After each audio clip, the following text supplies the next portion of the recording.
cEDH podcast. I'm Kian, otherwise known as Varlas, and joining me as always is my co-host Adam, better known as Poppyphobia. What's up, everybody?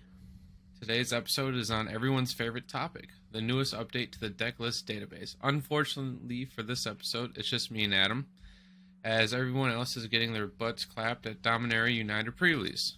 But we will make do for now. But before we get started, I think we have a few triggers to resolve in our upkeep. Right, Adam? Yeah, thanks, Kian. So to start with, we're going to shout out all of our high-tier patrons. So thank you to Doot, Usable Object, Senator Tom, Cold Ramen, and Domino. The support from everybody's been amazing, and it helps us to continue making these amazing episodes. For those of you that haven't heard, we are sponsoring the Ka0s cEDH webcam tournament. It's a 100% free and proxy-friendly webcam tournament with almost $1,000 in prize support. The tournament is next Saturday, and our goal is to hit 200 signups. So make sure that you check it out or check out our video all about the tournament. A link for that will be in the description. And finally, don't forget to smash that like button, hit subscribe, and for those of you listening on a podcast platform like Apple Podcasts or Spotify, make sure you leave us a review and a rating as it helps us to reach new audiences. And with that, I think we'll go right into our main topic for today. So, for today's topic, we'll be making another installment of the DDB update series.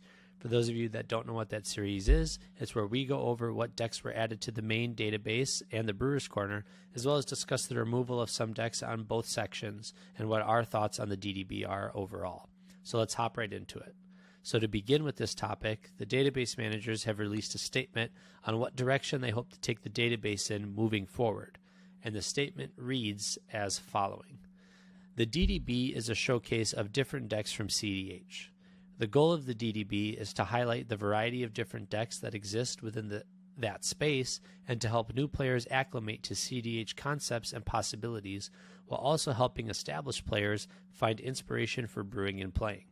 The DDB is not a tier list, nor a collection of tournament decks, and should not be considered in any way a list of the best decks in cEDH, nor an exhaustive list of decks in cEDH.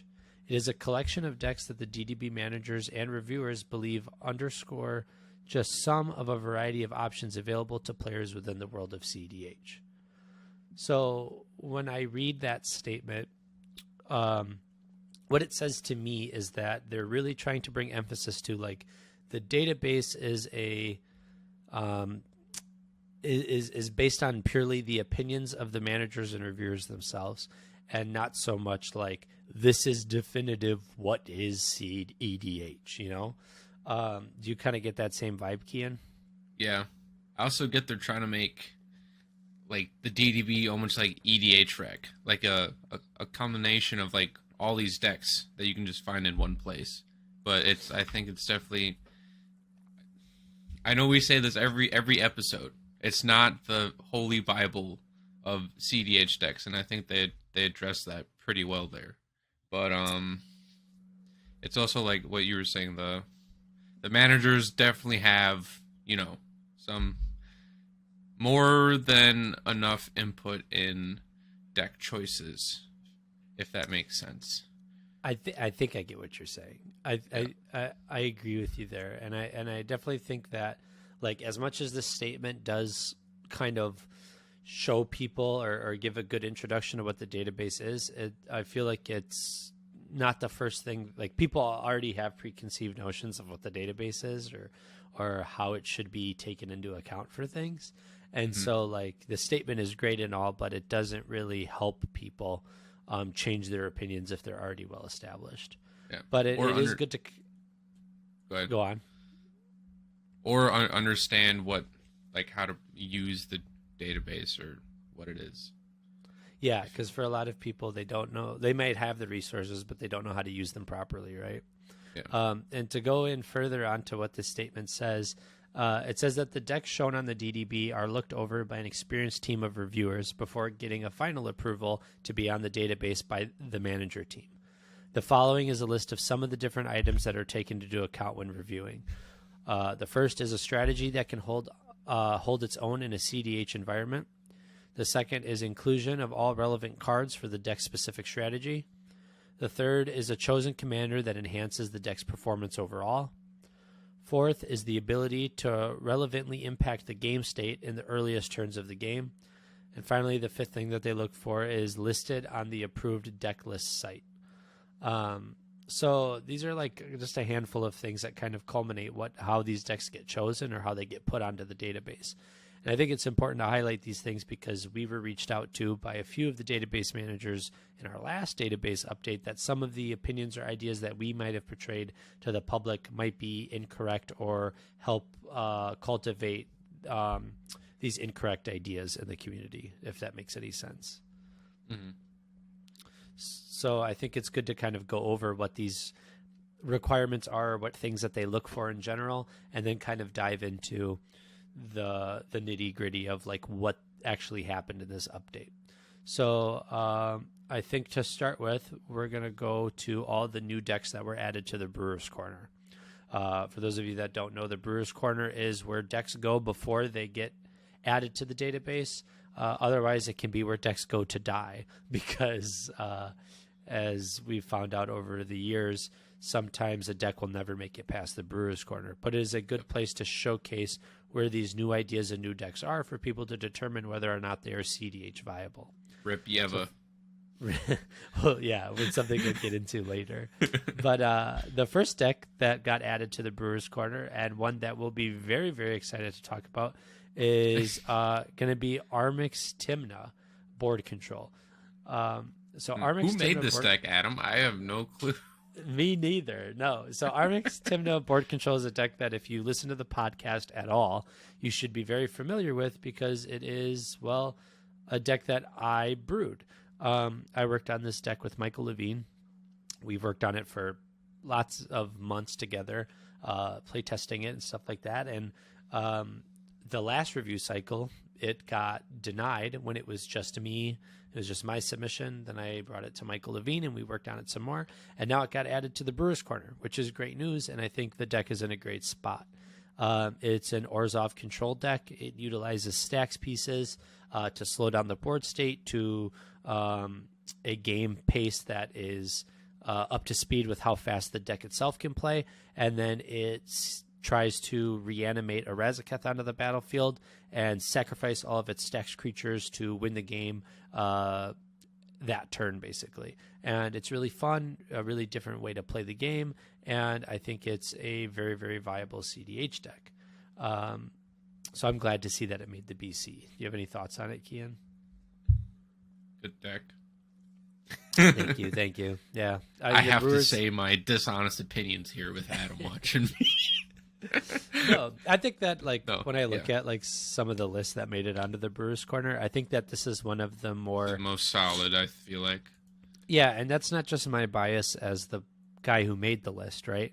Like looking at it, I think that there's a few there's a few lists on here that stand out compared to the rest. I think Armix Timna being two seasoned partners that have been around the block already a few times, I think that this is the archetype that really fits them well, and I think that it's a good deck to really get pushed there. Do you want to talk about the next deck? Sure. The next deck that got added to the Brewer's Corner is Dargo Timna Naus. Okay, so if you guys have been listening to our previous Decklist Database entries, especially our last one, we were disappointed and upset, and I almost threw a fit when I saw that this deck was not on here. Nathan, the Hermit Druid, was hyping this deck up at Command Fest Richmond, and I'm sure for the last couple months. So is the Dargo Discord. This deck is pretty gas.com.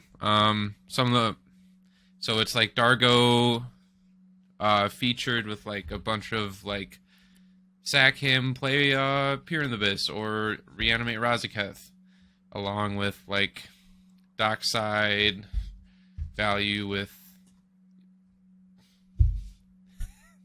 just a straightforward Mardu deck with like Breach Lions, yada yada yada. Sorry, I'm blanking. I'm reading this stuff. No worries. But yeah, go ahead. Yeah, so like Dab Farm is what the deck is called, and it's just like a super fun turbo all-in Mardu deck. And Dargo is like a commander that we had been previously really low on, and now we're really high on. Dargo's like sick, and like the shit that you can do with Dargo is actually kind of insane. And I know that the original Dab Farm list was the Hermit Druid and Cal from Playing with Power. It was like this little combo deck that they had worked on together. And then the current iteration that got added to the Brewers Corner is a culmination of Connor, Pontus, and Nathan from Nathan the Hermit Druids lists kind of all put together, which is really cool. Connor and Pontus are very active in the Dargo Discord. Connor's a real good friend of mine, and seeing this list finally make it on there after getting stomped by Nathan repeatedly playing it is really, really fun. And I think this is another list that, like, on the Brewers Corner is going to have legs. Like I hope to see, I hope to see this list make the database in the next update, because I think it's definitely worth it. The next deck that got added to the Brewers Corner is Dimir Gale, which is kind of surprising. I know that Gale Waterdeep Prodigy is a commander that a lot of people have been brewing. It's from the Baldur's Gate Commander Legends. It's one of the Choose a Background commanders. It's really cool, and when you pair it with like Scion of House or any other black background, it makes for a really, really interesting and fun Dimir deck. I think that it is interesting. It comes from an interesting angle, because this deck really just seeks to Thoracle Consult at all costs, and that's kind of its main win con. It doesn't do anything really unique outside of that. It's just like a Dimir mid-range control deck. Yeah, Gale's ability, it's like whenever you cast an instant or sorcery card from your hand, you may cast another one from your graveyard. So it kind of lets you double cast spells, and just like it allows for some unique play patterns that you don't get out of other decks. But it is just kind of like you said, Kia, Dimir mid-range value, Thoracle Consult or Tainted Pact Thoracle. Just jam that win con consistently. And it's just different ways to assemble that same win con. One of those deals where, like, if your Thoracle ever gets exiled, you're kind of fucked. I feel like also, like, the Dimir archetype has been, like, no matter how many times, like, a new Dimir commander gets printed, like, yeah, they may have some unique ability, but it's just, like, the same shit. It's the same shell, but with, like, maybe one or two, like, extra cute cards. So yeah, that's the downside. That's just me, though. Yeah, that's the downside to low color piles, is they feel, well, that's like the downside to cEDH, I guess, is decks really can feel samey at a certain point. And unless the commander provides something that's really unique, then it's really hard to build something that's unique. Like when I think of like good, unique low color piles, I think of like, Winota. Winota does something crazy and unique. So that's why it's such a successful low color deck. And you really need to find a niche to make the deck really good in order to explore like those colors further. Why don't you bring up the next deck? Speaking of Dimir, we have Malcolm Tevish midrange. So already, as you can look at the deck with like Malcolm Tevish trying to go to the mid game, grind out Tevish. Malcolm gets you treasures so you can ramp a little bit. It has Displacer Kitten, which I know has been hot topic since release in the cEDH community, but hasn't really found like a home yet. Not really any combos outside of just value Tevish or Narset. Plays Hullbreaker Horror, Thassa's Oracle, Dimir stuff with normal Dimir run of counterspells, yada yada yada. So yeah, so this deck it's cool, it's interesting. It's just like, it's another good Dimir list, I would say. Like good stuff Dimir. It's Malcolm out of the command zone is really fun and unique. I think that like Malcolm and Malcolm Pirate decks have been really taking the community by storm lately. And I think he's underutilized for sure, or at least has been historically.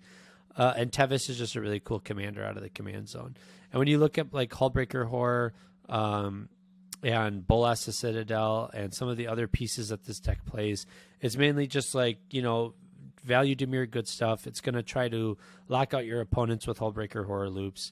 Bolas the Citadel, draw your deck, and just try to jam Thoracle Consult. Mnemonic Betrayal has been an amazing win condition in Dimir and Esper decks lately. I think that that's something that's kind of underrated to consider as a win condition card. I know that we've talked about it for a while. Yeah. So like, I guess like it's either jam Thoracle Consult or just meme betrayal and win with someone else's Underworld Breach, right? So there's a lot of cool stuff to do here. It's on Necropotence, it's on Doomsday. It's just on Dimir. They aren't on top, by the way, so they can't draw the deck with Bolas.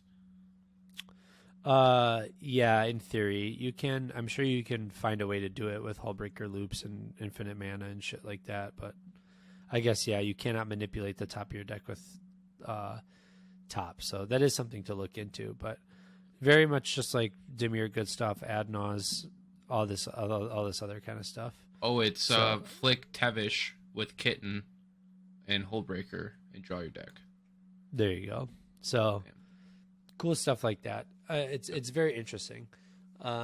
So this is a deck that I don't know if we'll see it perform at the higher levels. Like that's the hard part, I don't right? think But so. like, to get upgraded out of the main DDB, it's got to really perform at that higher level. And Dimir, there's a lot of competition in the Dimir color scheme for like slots on the database. So hopefully, over time it can prove itself. Next, to make the Brewer's Corner is Ryonia Infinite Combats. So we kind of have a history with Ryonia on this channel because when we first did our first DDV episode, Ryonia was removed.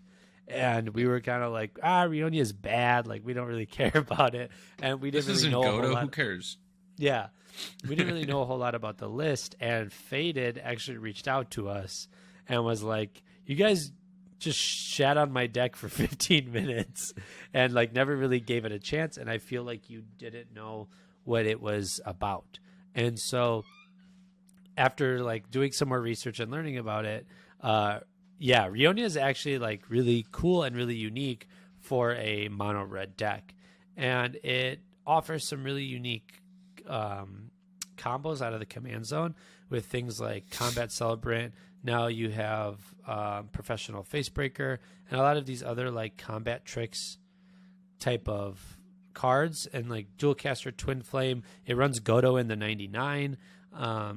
You can do like Underworld Breach stuff with Bergie. Like there's a lot of really cool options for this list that allowed this deck to be a lot more than just your standard mono red deck. Mm-hmm. Which I think that originally we underrated and undervalued quite a bit. Agreed. I don't think we really looked into this too much either. We were just like, this looks okay. Yeah. And I'm glad that it's back on the Brewer's Corner, because I think that like if you it's are unique going for to, mono red. Yes, it's very unique for mono red. I mean, like it wins. Its main win con is through combat, which is not unique for mono red. But the way it gets there and its assembly is really good. And I think that Ryonia is actually very viable. I know Faded's been all over like jamming this deck wherever they can get a chance, and like just to prove its worth to people, which I think is very valuable. Why don't you go? All right, so the next one, Oscar, he has two lists on the Brewer's Corner. One is going to be the mid-range, and one is going to be like the Necro discard combo. The mid-range list is on Divining Witch, Thoracle, another Dimir, good stuff. So I don't think there's much to be said about this list in particular. I mean, Oscar's cool. Oscar's really, really hard to play. It's all about like discard. So Oscar reads like the spell costs one less to cast for each different mana value among cards in your graveyard. Whenever you discard a non-land card, you may cast it from your graveyard. So the deck really cares about like discarding cards and then casting cards. And the way that priority works on the discards, you have like a trigger every time you discard a card. So every single discard you have a trigger, and you have to resolve the triggers in the correct order and cast the spells in the correct order, which means you have to discard them in the correct order in order to utilize the combo. Yeah. So it can be like really complicated and really convoluted, and I think it's fun. I don't think it's very inviting to new players, and I don't think that it's very viable, right? Like, I don't this think kind so of goes either.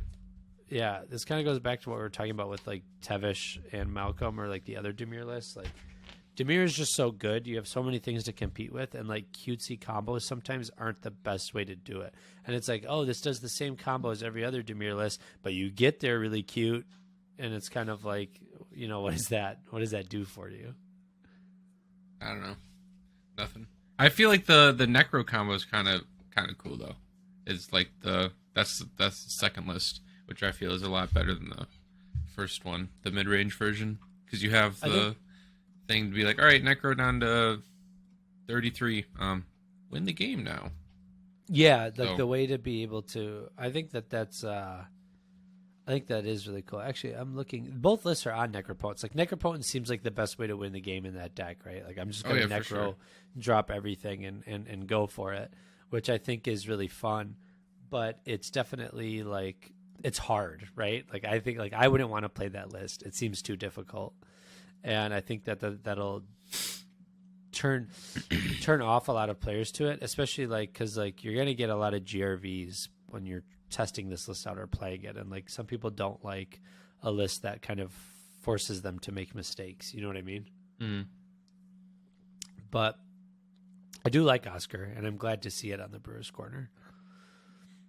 The next list that we've got is Nalia, which is a new commander from the Baldur's Gate commander decks, actually from the precons.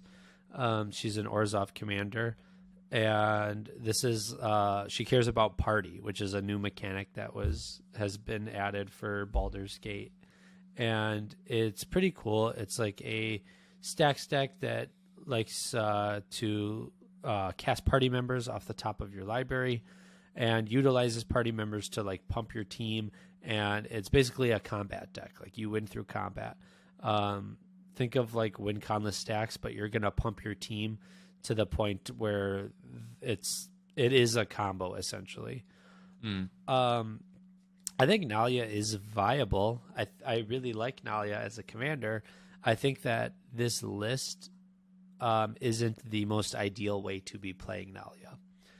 I don't know if you would agree with me there, but like, we have a player in our play group that plays Nalia, and it's on like Artifact Hate, like Null Rod and Stony Silence, and all these different type of Artifact Hate pieces. And I think that if you're going to play a win conless stacks deck or a combat based stacks deck, you kind of need to be playing certain hate pieces that really shut down the rest of the table. And I think by excluding those pieces specifically in this instance is really a detriment to the list. Yeah, I mean, they have Karn, but I feel like you need to put the other two in there, Stony Silence and Null Rod. And I know I know we were members in our Discord were talking about it, but the Uvamast Dranith Lock is just too slow, I feel. Yeah, I mean, for sure. I think that if you don't have an actual combo in the deck that's trying to win the game, just trying to lock out your opponents and assemble something and tutor for these like value pieces, for one, your opponents are going to be able to see it coming, and two, if it doesn't inherently win you the game, it's not the best thing to be doing. And there are some like cute combos in the deck, like the Chain of Smog stuff, but with Professor Onyx. Yeah. So the next deck that got added to the Brewers Corner is I'm just like clicking on the same deck that we just looked at. Is Nira midrange deck. So Nira is another new commander from the Baldur's Gate precons, and her ability says whenever you cast a spell, you may put it on the bottom of its owner's library. If you do, reveal cards from the top of your library, and you reveal a non-land card, and you may cast that card without paying its mana cost. Then put the rest on the bottom of your library in a random order. So it's just like value is it, but it's basically like every other is it deck that you'll ever see. Yeah. I mean, Nira herself is 6 mana, so she's very hard to get out of the command zone.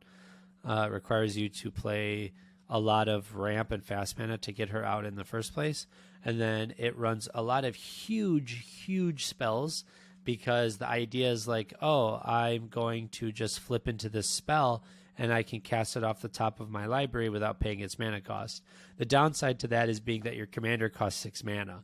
So you have to get to 6 mana before you can cast that spell.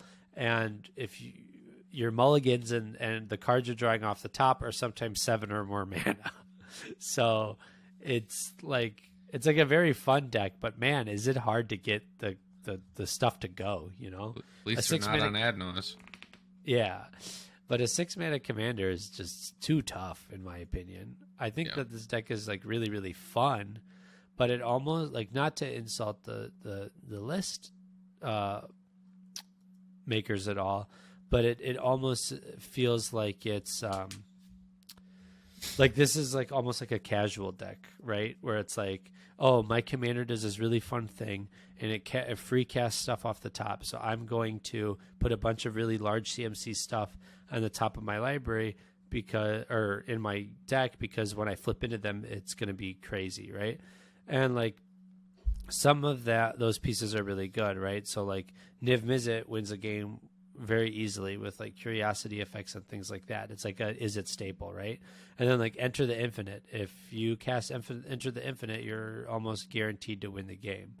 But then stuff like Seagate Restoration, right? Like that's just like, okay, it's like a wheel, but you draw every like it. Yeah. It's just not bad though. It's also a land.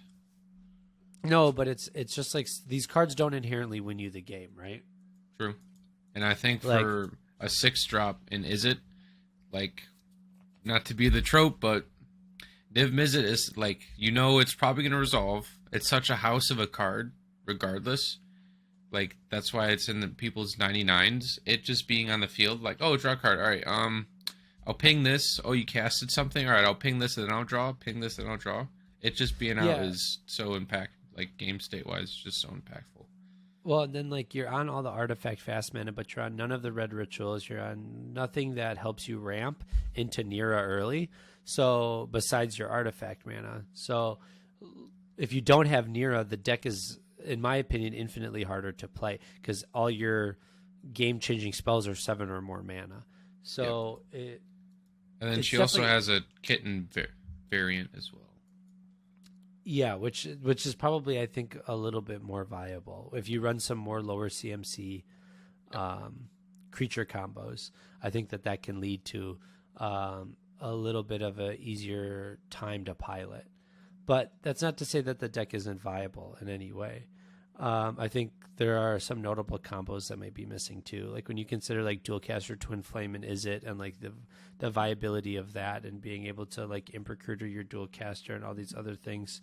Like especially if you're on Kitten combo, like trying to get your Displacer Kitten out early. Like there's a few pieces that I think could help the deck a little bit, but it's definitely interesting. Like Nira is really fun looking. I do say like I am enticed to want to play the deck. And then why don't you talk about Mizix? Mizix. Is it just fantasy?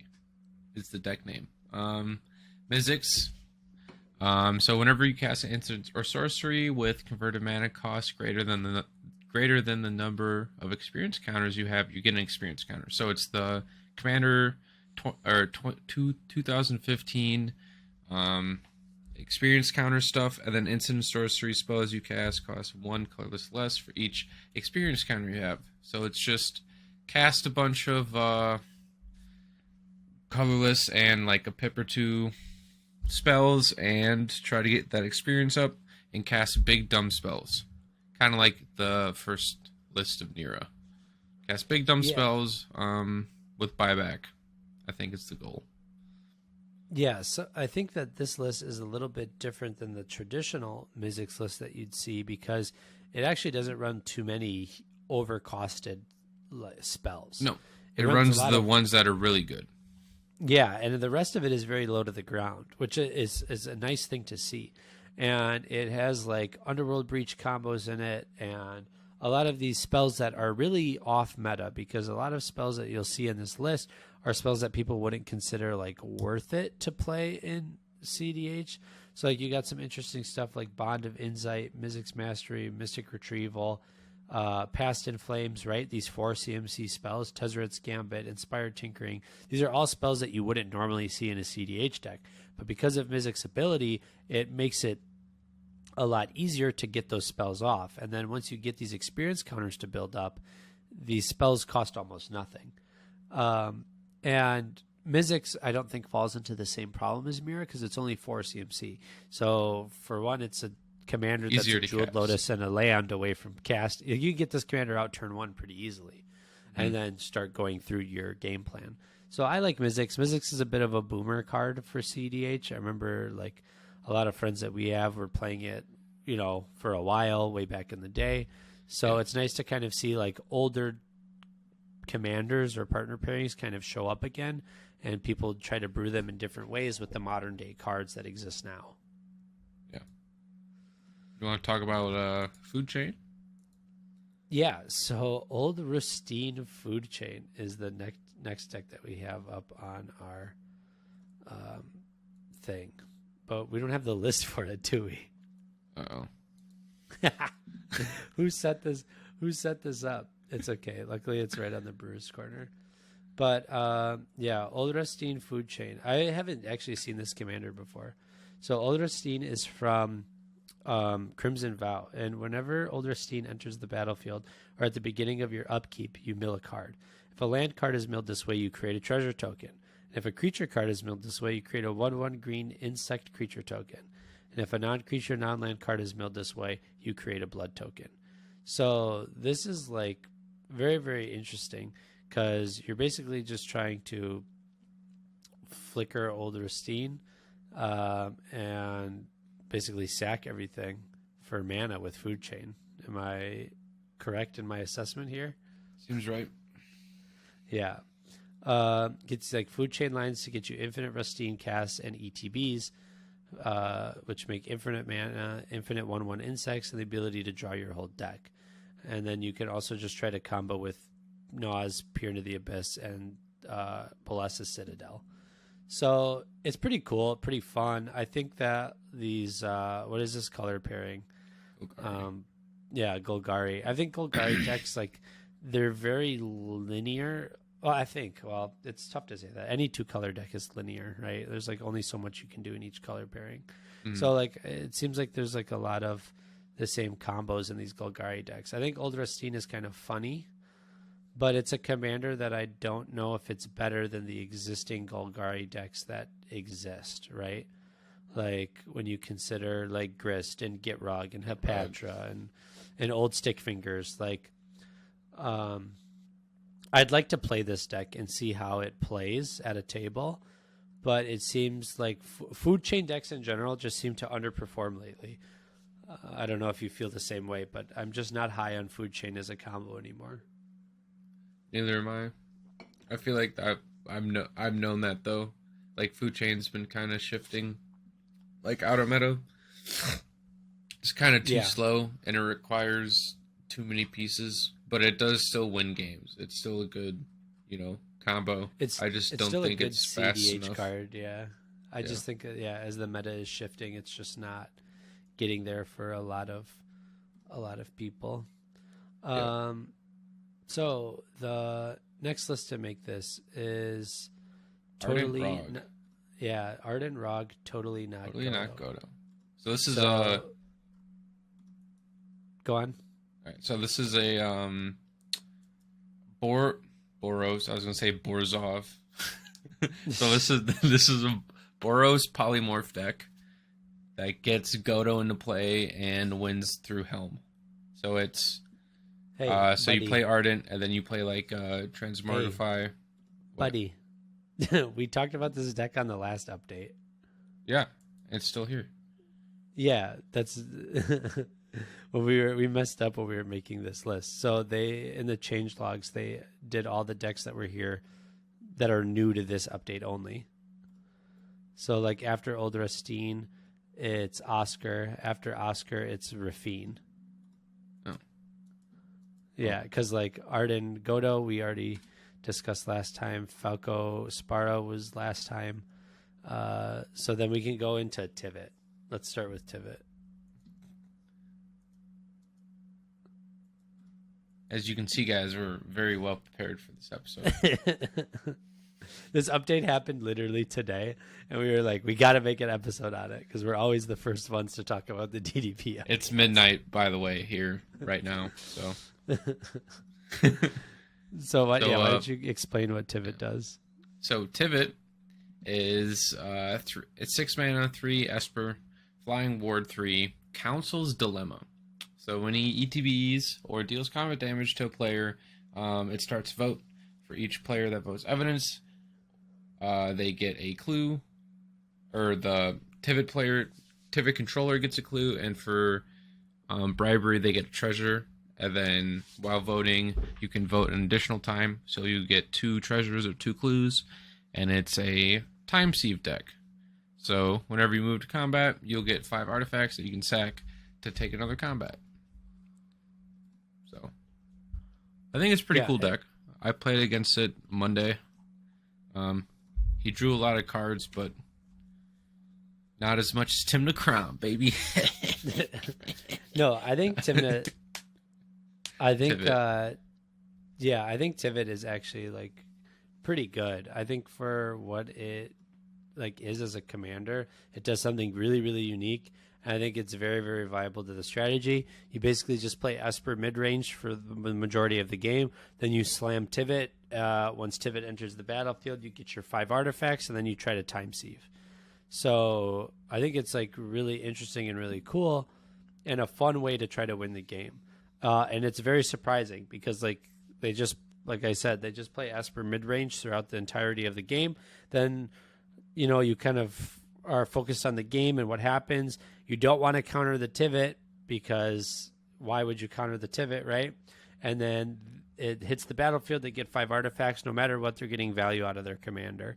And then Time Sieve will just come out of nowhere and surprise you. So I think it's actually like a very fun and viable list. I think Esper is getting a lot more time or a lot more attention lately from brewers. And so it's fun to see a Tivot list or another Esper list make the brewers corner. Mm-hmm. Speaking of Esper, I want to talk about Rafine. Yeah. So Rafine is a commander that a lot of people have been trying to brew for since it came out in New Capenna. Whenever you attack, target attacking creature connives X, where X is the number of attacking creatures you control. And then connive means you draw X cards and then discard X cards. Put a +1/+1 counter on that creature for each non-land card you discard this way. So basically think of like how Ledger Shredder triggers, but it's a trigger that you create when attacking.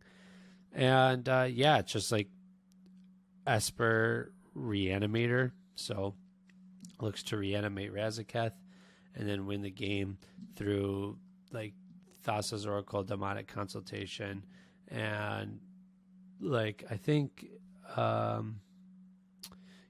just like different reanimator effects and ways to win the game through that. So Rafine is really cool, and I think it's just like a fun way to attempt to win the game. And then it also runs Doomsday Piles.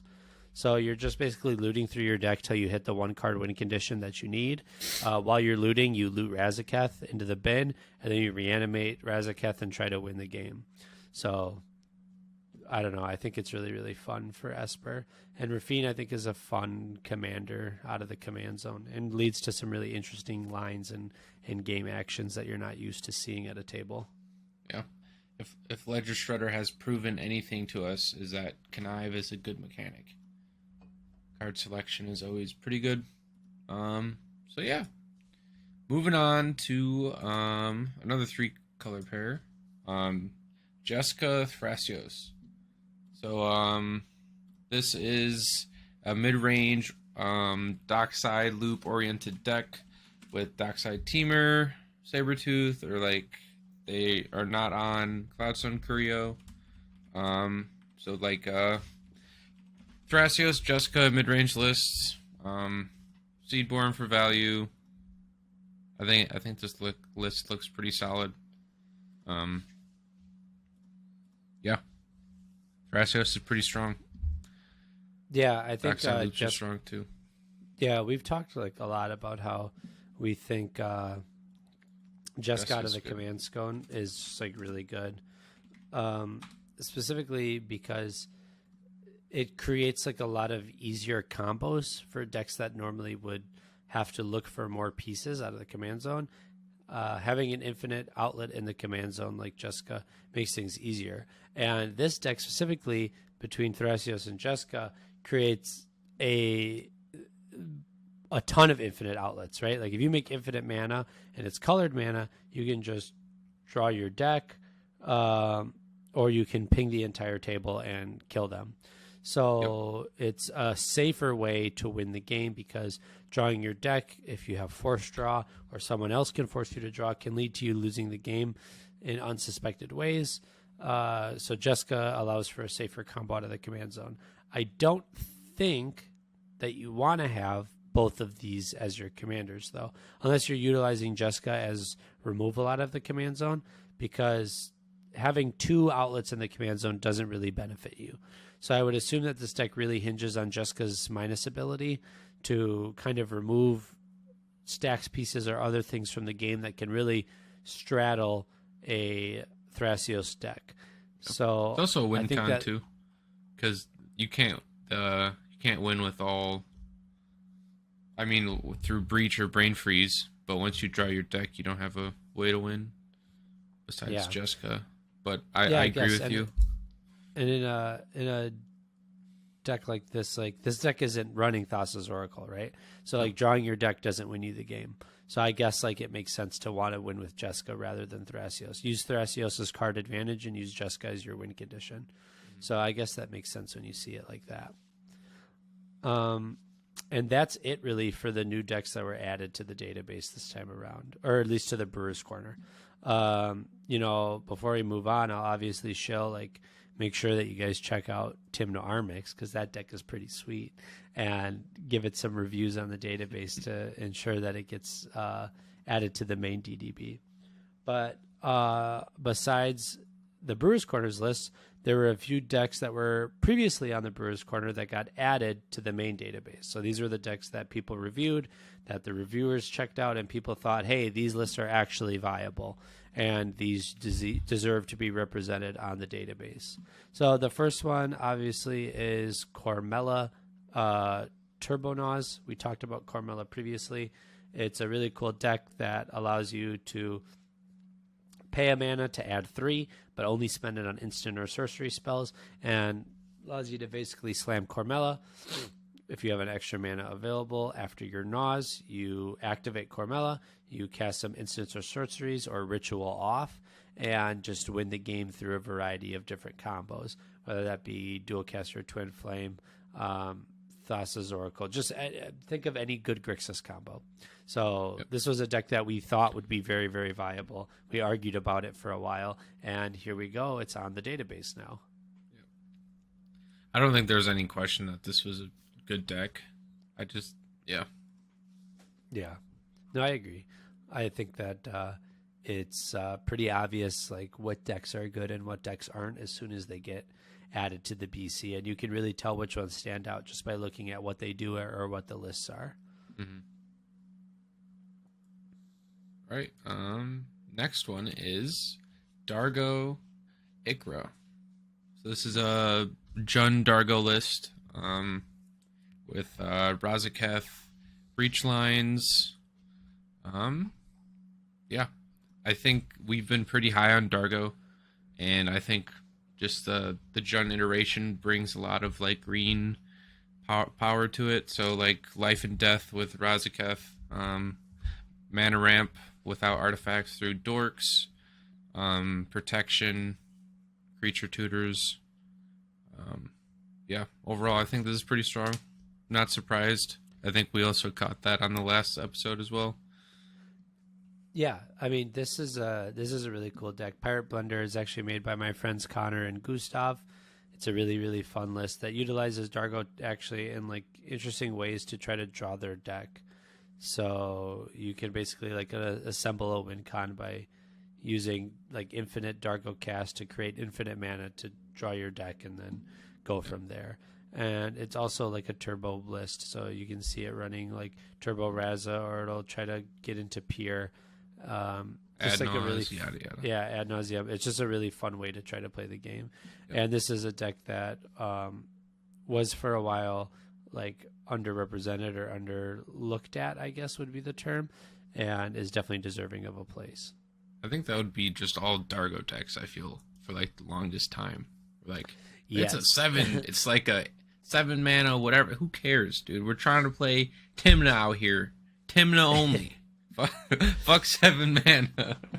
Yeah, that's how I feel like a lot of people felt for a while. But the ability to like sacrifice artifacts and stuff for him just makes it buku nuts. Yeah. The next list that got upgraded was Evelyn Worldgorger Dragon. Same thing that we kind of talked about with Cormella. It's a Grixis deck, uses Worldgorger Dragon loops, which are kind of niche and fun, but this is a very viable way to do so. A lot of these Grixis commanders, whenever you see them come out, if they have more than 2 lines of text, they're probably broken. They're probably good. Yeah. Yeah. And so like that just happens to be the case with Evelyn. And doing something unique like Worldgorger Dragon really helped this list get added to the main DDB, I believe.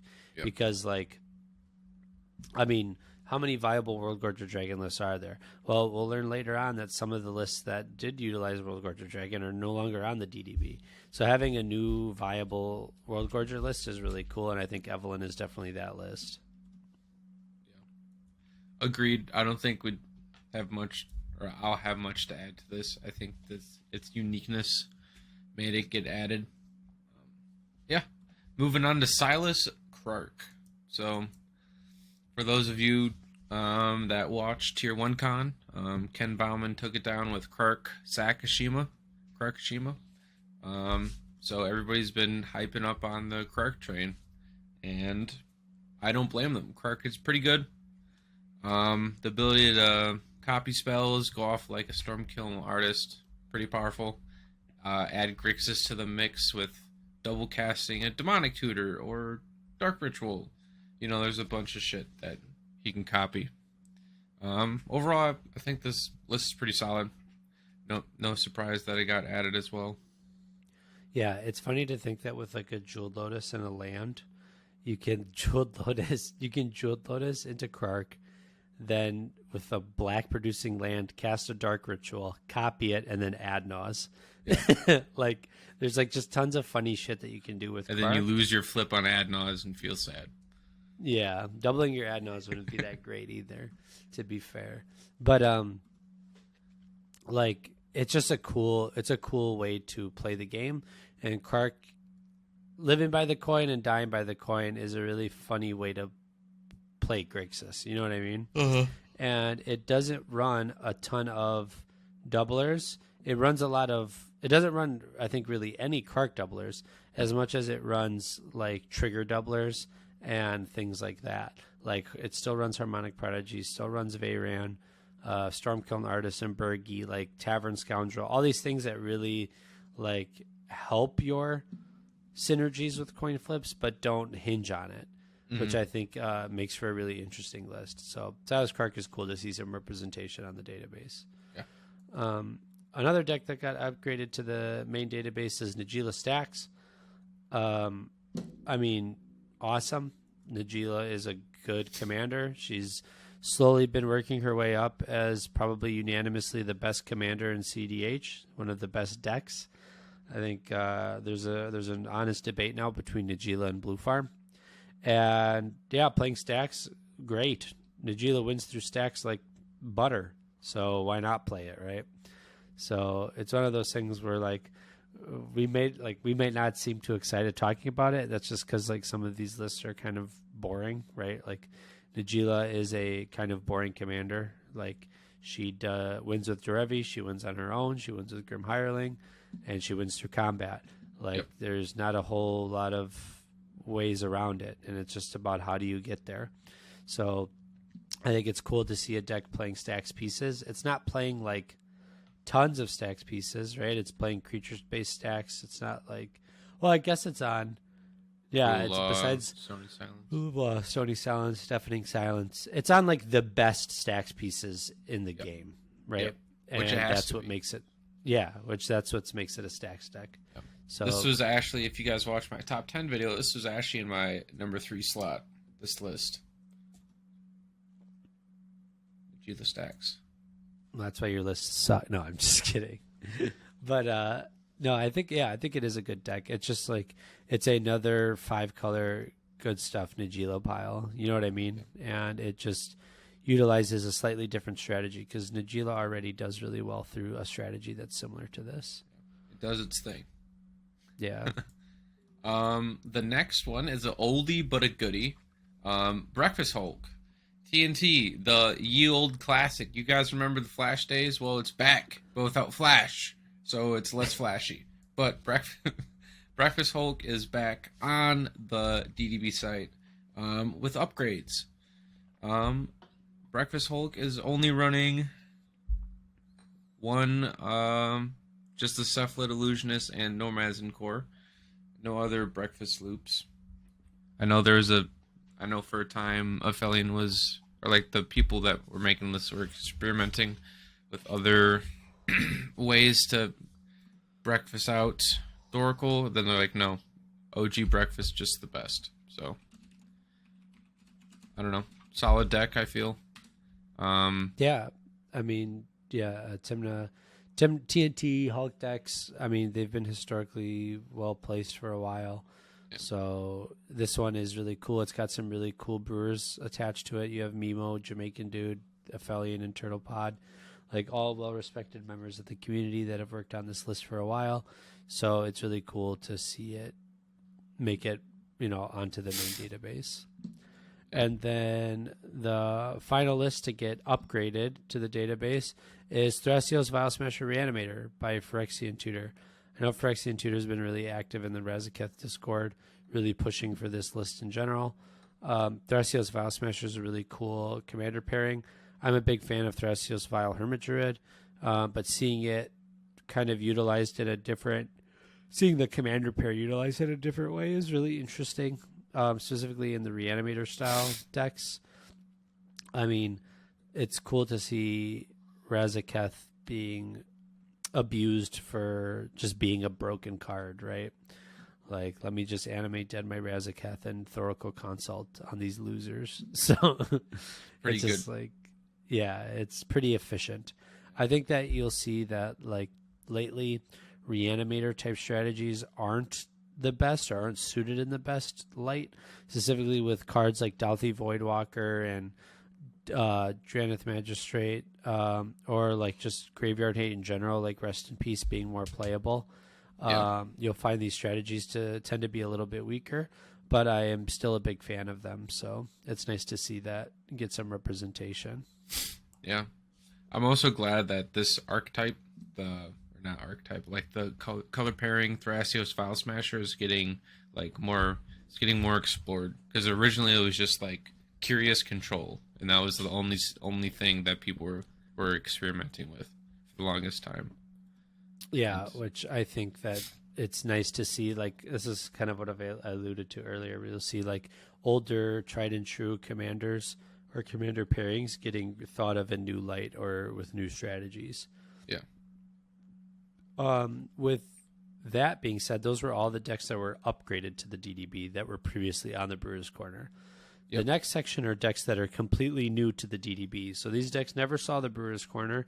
They may have other decks that are already on the database, and these are slightly similar strategies. Otherwise, they are just decks that like the reviewers or managers looked at and said, this deck is too good to not be on the database. So to start with, we have Tymna Kodama Stacks. Tymna Kodama is an interesting color pairing because it allows you to like cheat things into play with Kodama's ability, which lets you play through stacks in a really, really fun and interesting way. Historically, Tymna Kodama has been a Protean Hulk deck, but lately people have been off of those combos just a little bit. So the combo with this deck seeks to utilize Abdel Adrian and Animate Dead to ping the table down with Corpse Knight, which is actually like really, really fun and really cool. Otherwise, it reanimates Vilis or Razaketh to try to sculpt your hand and win on the spot a lot easier, which is interesting to see because it'll utilize Razaketh, but not to win on the spot, but to try to sculpt a hand good enough to win on the subsequent turns, which is really fun. Yeah. I don't know.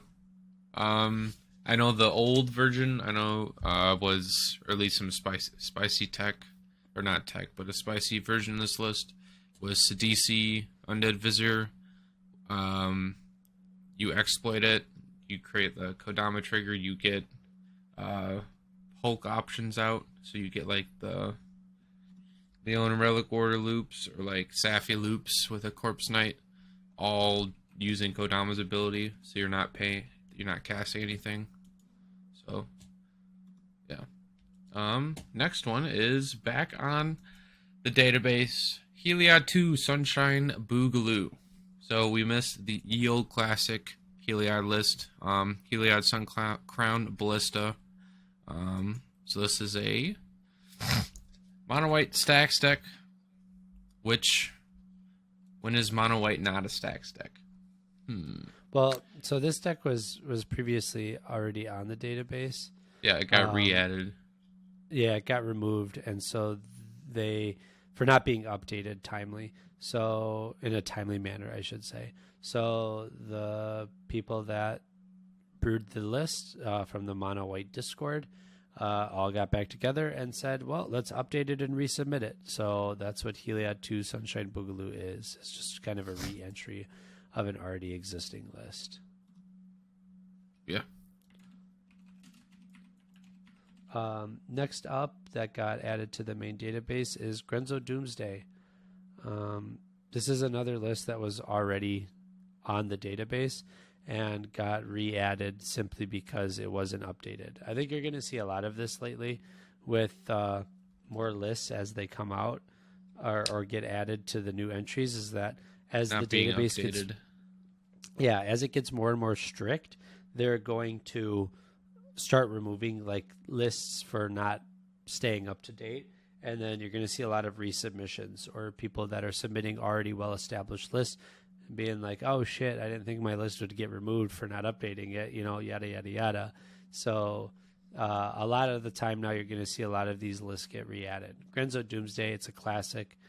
Grenzo is a really fun commander, and Doomsday is a tried and true strategy in a good way to win the game. I'm never impressed with Grenzo. Just personally, whenever I see someone play it, they like put a ton of Grenzo. They Grenzo a lot. It's like, okay, what did that get you? Actually, I don't know. That's just me. You have something to say, or I'm gonna move on to No, the keep moving on. All right, so this was on the Brewers Corner, got moved to the actual database. Is Chain of Frog, so it's a get Rog list that isn't really a mid-range list, but more of a turbo list. So it utilizes Pure in the Abyss more, Ad Naus, and like the Witherbloom Chain of Smog. They actually cut Razaketh from this list, so they changed it from the last time. So yeah, I think that this list leans much more heavily now into trying to Turbo Naus out.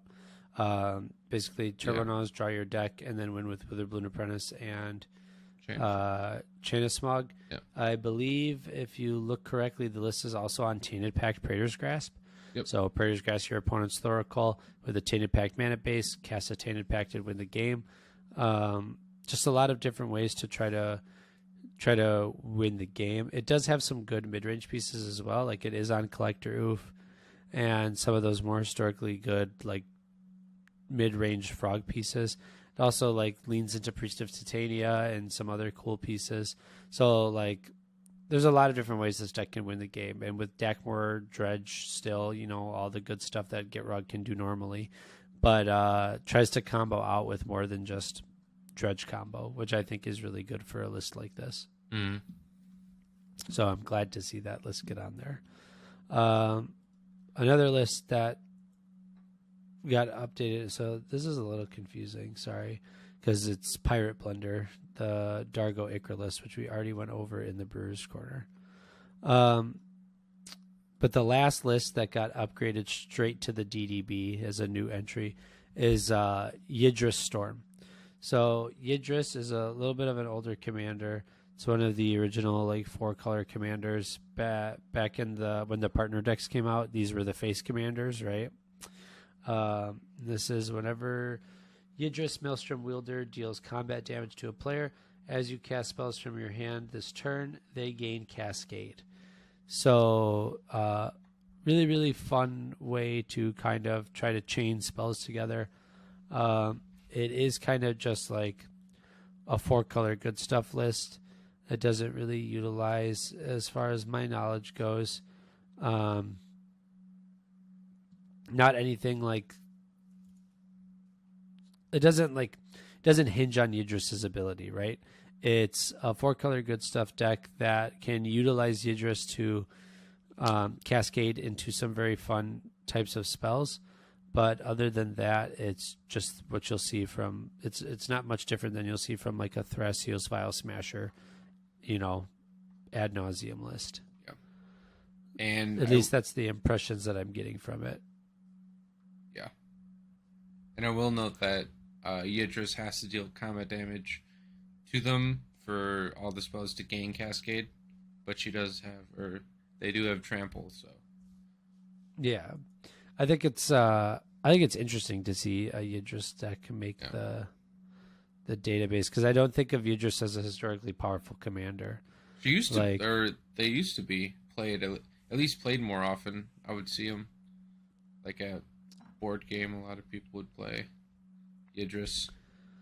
Yeah, the local scenes definitely lead to different types of play styles, though, and there's a lot of pieces in here that are pretty interesting, like Rushing River, a good card. Song of Creation.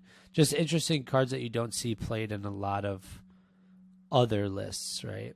So, but yeah, it's cool to see you just make it onto the database. I think that's a deck that you don't see very often or a lot. So, very cool and interesting to see.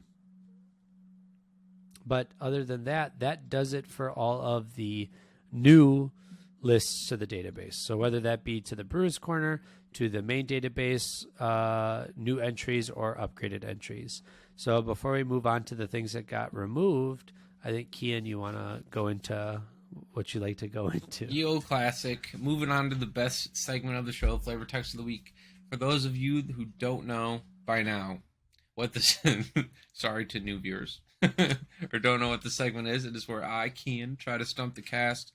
So just Adam today on the podcast of a flavor text from Magic's history, and I'll also be trying to stump you.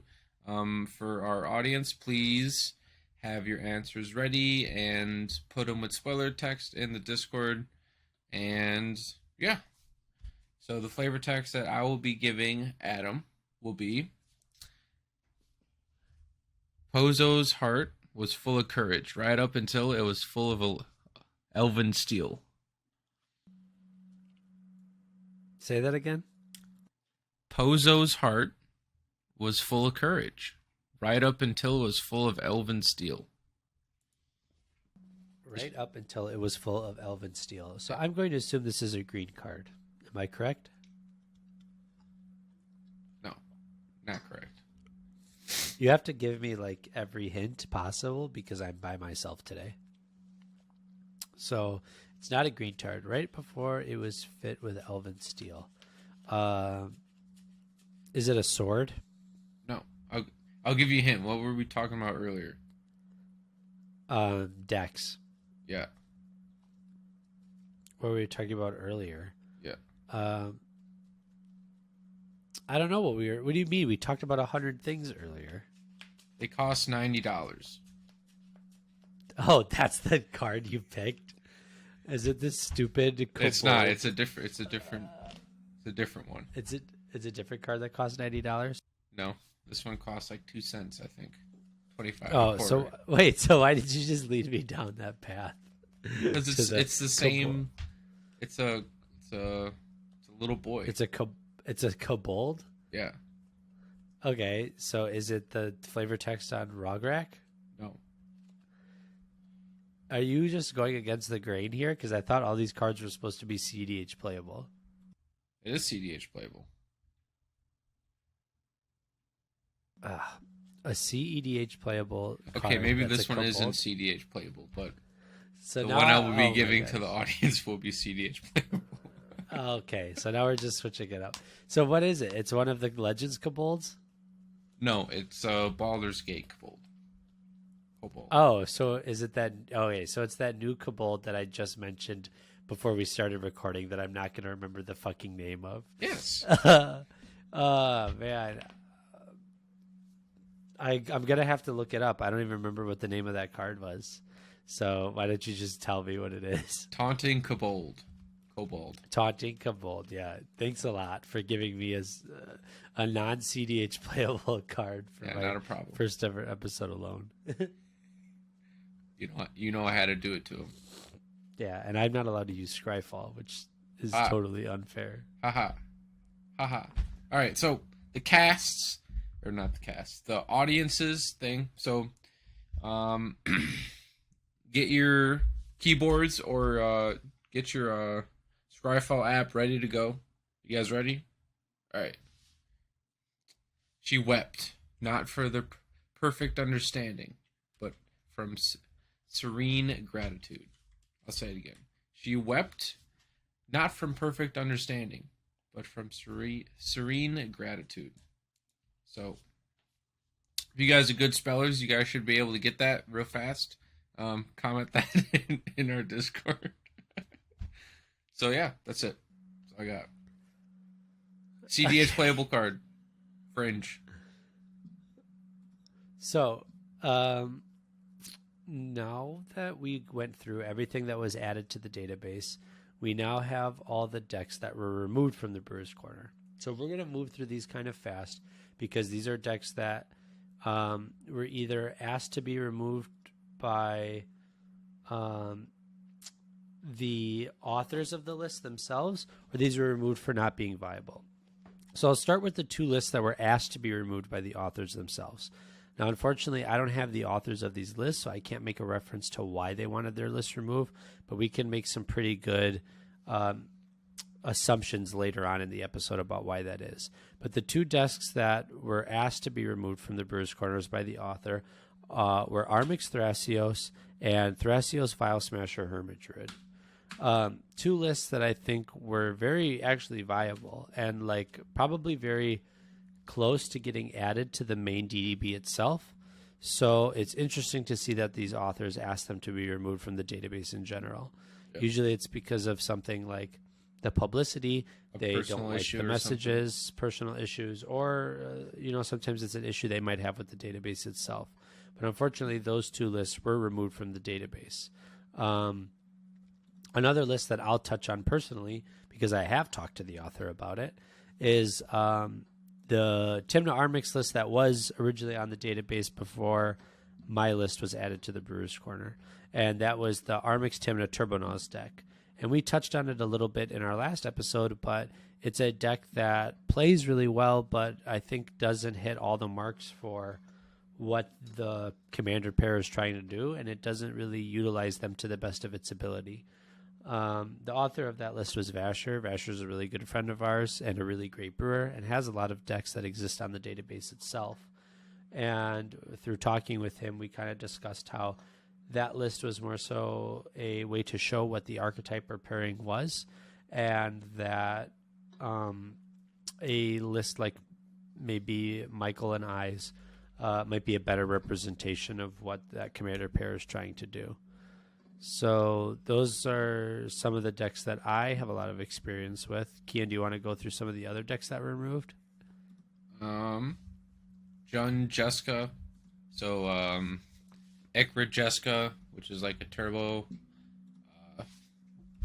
breach / turbo Naus strategy, trying to utilize infinite mana combos to win through an outlet. So with Jeska, Yeva, do we rip Yeva? Rest in peace. Well, let's talk about Yeva last. Okay. He's gonna shoot down all my glory of talking Well, about yet. I think We'll we can have a long discussion about Yeva, so we'll probably. get to that one last. Yeah, I think you want to talk about that. Tana, Tevish, Hulk, um, classic Jun Hulk deck. I don't know. I personally didn't even look at the list for this. I don't know if the author wanted it down or they're just like, nah, didn't make the cut. Which I feel like Tana, Tevish, Hulk, you know. Yes, it has the sack outlet as Tevish, but I feel like it's just a little bit too slow. Yeah. Adam, I think you want to talk about the Tevish Yoshi. Yeah. I was just gonna touch. So there's a few lists that didn't make it outside of what we mentioned, right? There's Aurelia, there's Jaxus, there's Mimeoplasm Hermit Druid, there's Yoshimaru Tevish. All lists that we touched on a lot in our last episode, talking about how some of these are very interesting commander pairings, but they may not just be viable. Jaxus was one we talked about a lot, that it was a really cool list that just was too unique or too cute maybe in some respects. And then like Yoshimaru Tevish is a deck that I think is for like a Tevish deck, it is probably like a very viable iteration of it. But Yoshimaru doesn't really offer a lot of advantage out of the command zone besides the few draw threes that you get for casting it for low CMC. But if you're not dedicating the legendaries to make Yoshi like a considerable piece out of the command zone, it doesn't really help you in any way. So I can see why most of these decks got removed, right? One that I have trouble seeing though is Yeva. So the reason why we saved Yeva for last is because Yeva is a deck that has historically performed well in cEDH. And it's historically performed well in tournament cEDH specifically, taking down a recent online tournament not that long ago. And to see it being removed from the database is kind of alarming because it's definitely unique, right? I think that like something that a lot of people have said is that Yeva can sometimes be considered like a bad version of all the other mono green decks that exist because it plays the same combos as all those green decks, but except it plays them at fast speed. And if you don't have Yeva out, then it's just those same decks, but without the combo piece in the command zone. So it does lend itself to some interesting play patterns and really hinges on Yeva as a strategy. But as we've seen from its results, that doesn't seem to stop it from winning games. So seeing it taken down here is really alarming, specifically because it is one of the more popular decks in the community. Do you have anything to add to that? Yeah, I felt it weird because I get the DDB's reasoning as well, because like the other green decks, like let's take Yisan for example, it tutors out the pieces. All Yeva does is make you play at flash speed, which is, useful sometimes, not all the time. And yeah, but it sucks because I thought Yeva was a really good deck. Good mid-range. Green has a lot of like silver bullets, I guess you would call it. Like if you land a collector oof against like certain decks, you have enough time to begin to accumulate not like the dorks or like board advantage something. So I don't know. I just had to see it go. I thought it was a really well built deck. No, I thought so too. I thought that Ink Moth and Mr. Rainbow and all the people that spent a lot of time on the list really did do that. They spent a lot of time on the list. So it is unfortunate to see that deck not make the database. But if I could give any advice to those guys, it would be don't give up, keep trying, and try not to let this one take you down, because I think that your deck is viable. And as we say a lot of the times, like the database isn't the end all be all to cEDH. So just because your deck isn't on there doesn't mean that it's not good enough, right? So, but it is unfortunate to see. Yeah. And then that is it for decks that were removed from the Brewer's Corner. And then finally, there were a bunch of archived lists that were just removed from the DDB in general. And with those archive lists, this is a little bit more interesting because a lot of these lists were removed, like the entire strategy was removed in general, right? So like Momir Hackball, right? There is now not any Momir Hackball lists on the database at all. That has been removed completely. Same with Ynet Pier. Ynet Pier is a commander that we've been like highly critical of being on the database for a while. That deck is just completely gone in general. Then the rest of the lists that were archived from the database were simply not updated in time, so updated within that 6-month time frame, or were requested to be removed by the author. Unfortunately, the way that this list is set up now, we don't have the knowledge of what lists were removed by the author and which lists weren't updated. In previous updates, they've given us that information, but in this update, they have not. So we'll just go down the list of the decks that have been removed and just kind of give a brief little discussion about them. Sure. I'll do like a group of 3 and then we'll talk about it. So I'll start with Anaj Madness, Bergie Storm, Ikra Rog, or Ikra-Jeska. Ikra-Jeska. Yeah, sorry, this one is listed on the database as Ikra-Jeska Rograk Turbo Naus. And that's because you could play Ikra with either Jeska or Rograk and still play Turbo Naus. Okay. I was like, what the? What? Yeah.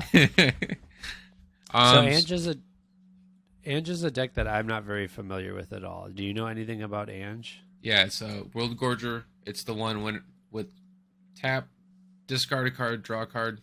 But if you discard a card with Madness, untap it. So you just go and you just discard Madness cards. So you just discard World Gorger Dragon, draw your deck. Or is it? Yeah. Interesting. Bergie Storm is a deck that I think that was really... I know a lot of people love that deck. Yeah. I know it's like a really fun deck to play. And I know that like Drake Sasser is someone in the community who's like absolutely all over Bergie. But I think that a lot of people consider it not it's not the best mono red deck that you could be playing. But like mono red Manual Storm is pretty fun. It is. And then with Ikra-Jeska or Ikra Rograk Turbo Naus, I can see a lot of these lists being lists that are just like they were good at color piles for a while, and nowadays they're just not competing at the level that some of these other lists are competing at. If that makes any sense. Is like the whole...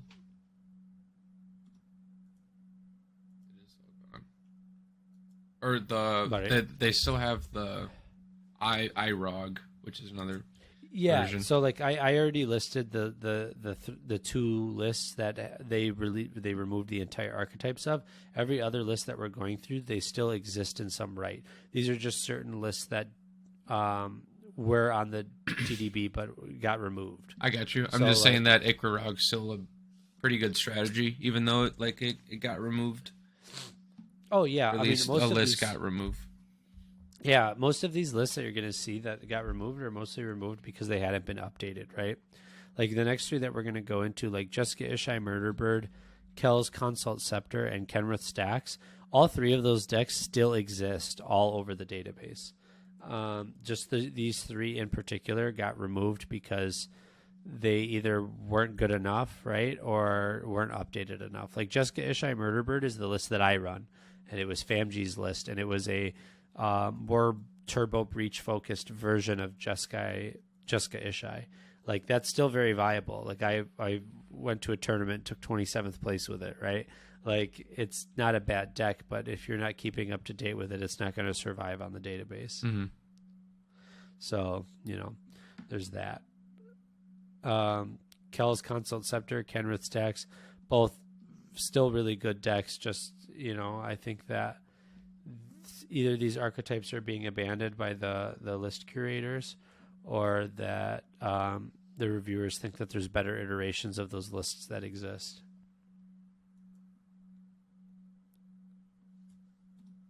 Yeah. Some other stuff Kenrith Storm, Kodama Sakashima, Korval Turbo Naus.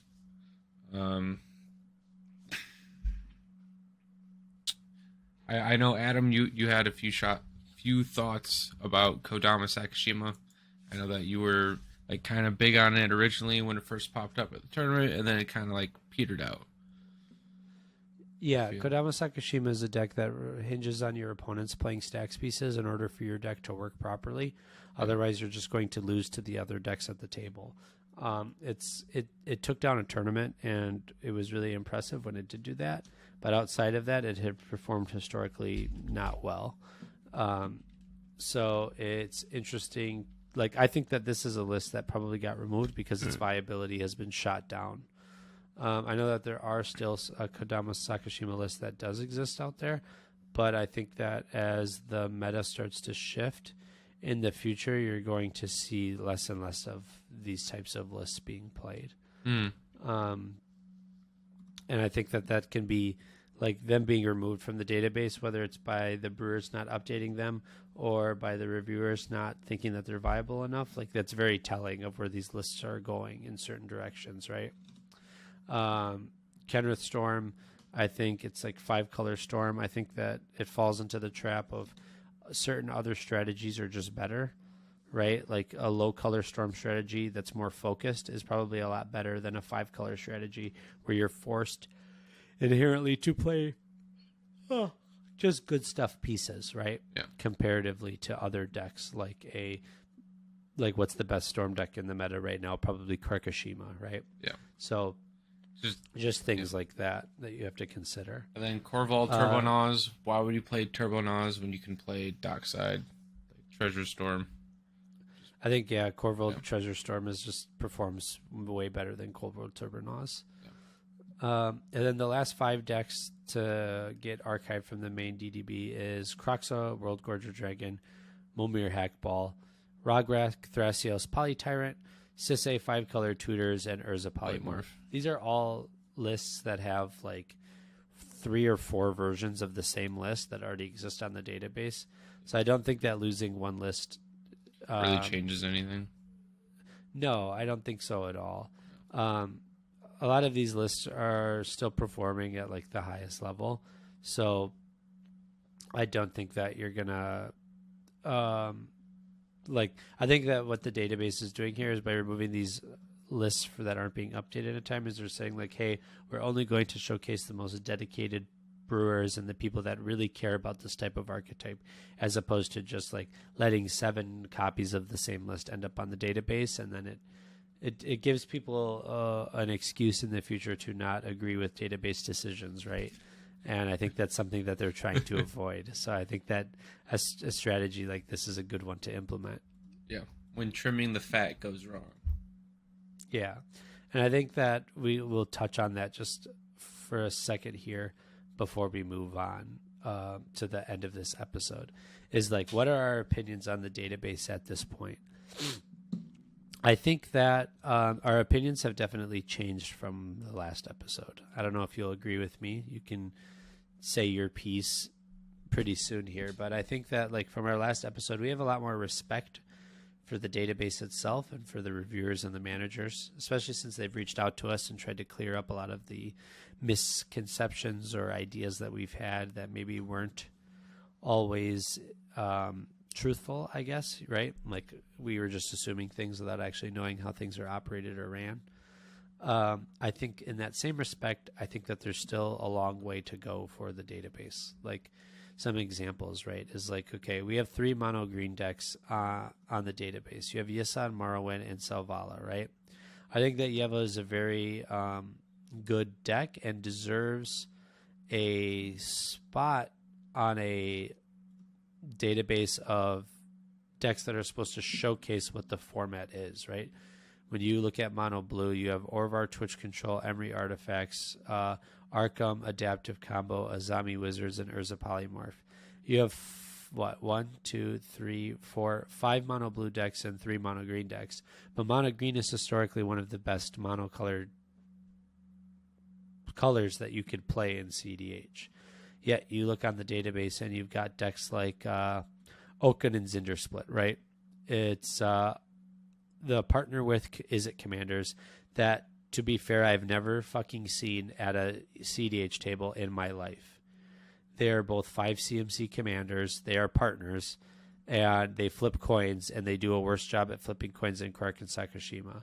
Yet Sinestra, who's the leader, the head manager for the database, is an author on the list. So, I do still think that bias exists on the database, and I think that there are certain archetypes and lists that are underrepresented, and I think that there's still some flaws in the system. I don't think that it's inherently a bad system. I think that it's all that we have currently, but I do think as more data gets provided to the database, we'll see more things change. And what I mean by that is I think that eventually a proper database would be something that does utilize tournament data, right? How many decks make top 16? How many decks make top 4? What are the best decks historically in the meta? And I know that certain websites like cEDH Guide and other resources are trying to implement those types of data to make something similar to, I guess, like how MTG Goldfish or other 60 card like a stats website deck sites. Yes, absolutely. And I think that is eventually going to be where the database needs to shift, because I think as every update comes out and more people get into cEDH and more people look at the database, there's going to be a lot more questions that come up and a lot more disgruntled members of the community for things like, why is this deck not on there? Why is this deck not viable? Why do you guys choose these cards over these cards? Or why do you think this, right? Like it leads to a lot of people being unhappy or feeling slighted. And I think that if the database wants to avoid that in the future, you're going to have to change into a more analytical sense. Unfortunately, we don't have enough data to support that, which I think is the biggest problem currently. But I'll let you kind of let me know what your ideas or opinions are of the database at this point. I'll say a quick comment. I think that that they should transition, or not transition, but add on like the stats portion to like tournament play, and then display what decks that are on the database, or like a different decks entirely in that whole stats portion. Because like as a 60 card player, I go in, okay, what's meta? What's tier 1? What deck do I want to invest in? And then with that there, because it's a usable resource, everybody knows cEDH Decklist Database. Oh, it has stats now. What's tier 1? Oh, Thrasios-Jeska. Cool. I'll buy these cards or start trading. So that's my thought on that. Thought on the database, I think that that they're trying. I think they've made some good, like, I wouldn't say leaps and strides, but I feel like they're at least trying to like explain themselves more, or at least I hear back from more people like, oh, the database gave me reasoning, not just, oh, we cut this list because you didn't have this one card. They're like, oh, in this turbo strategy, you don't have Peer into the Abyss. So we decided based on other turbo strategies that this was a instrumental card in the deck. But I don't know. I think my opinion is, I wouldn't say the same as yours, but I think we're both on the same page that there's still a place to go, and like it hasn't been solved, I guess. Yeah, like there's still room to grow, and eventually we'll get there, even if it's not right now. But and don't get me wrong, they're doing a good job. Like I get it, like that. They're doing it for free. I don't know if they get paid. I assume they're doing it for free. No, nobody gets paid. Yeah. This is completely free. This is just I think it's good and healthy to give constructive criticism, right?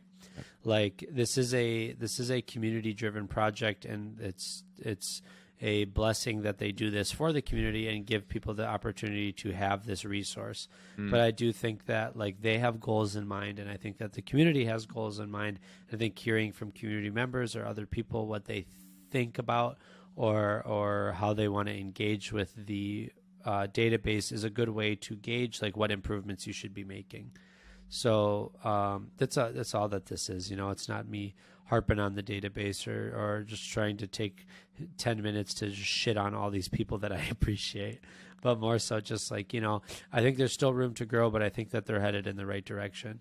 And I think that that's a good thing to be aware of for sure. But other than that, I think we can start to close out this episode. Sure. Yeah. I know that we talked ad nauseum. Yeah, you had to squeeze one in there, right? About the DDB episode covering our... What should we call it? Should we call this like the DDB update analysis series? Yeah, Part 3. I think that's what we've been calling it, right? So this would be the... What month are we in? The September? So this would be the September update and analysis. Yeah, 2022. Cool. I know we've been talking ad nauseum again about the DDB, but I feel hopeful that with like the more publicity, I know from our last episode, I wouldn't say a lot of traction, but a lot of people watched it, and one of the managers reached out to us and was like, "Hey, I'm here to, say some cover up some, or not cover up some things, but shed some light on." I'm here to hide. I'm here to hide. I'm here to hide. No. But he was here to like shed some light on some like the inner workings, which was good conversation starts, I guess, and hopefully that can lead to more. So yeah, Adam, you want to say what we have going on? Yeah. So for our cleanup, a reminder is that next weekend is the Ka0s 4 tournament, and you guys should all really sign up today.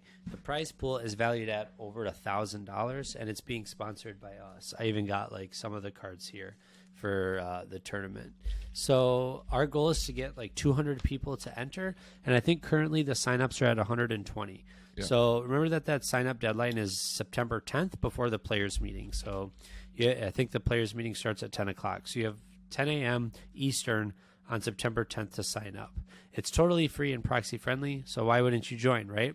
Or at least tune into it on Saturday to watch me and Kian cast the games live on Ka0s Twitch stream. For those of you that haven't already joined our Discord, seriously, we have said it like 1,000 times. Come in and join. We pride ourselves on being one of the more community-driven content groups, and we love the feedback that we get from our Naus family. And finally, make sure you drop a comment and leave a review, as it helps us to bring new people to the channel and helps us to continue to reach those new audiences through the algorithm. Thanks, and we'll see you on the next one. See ya.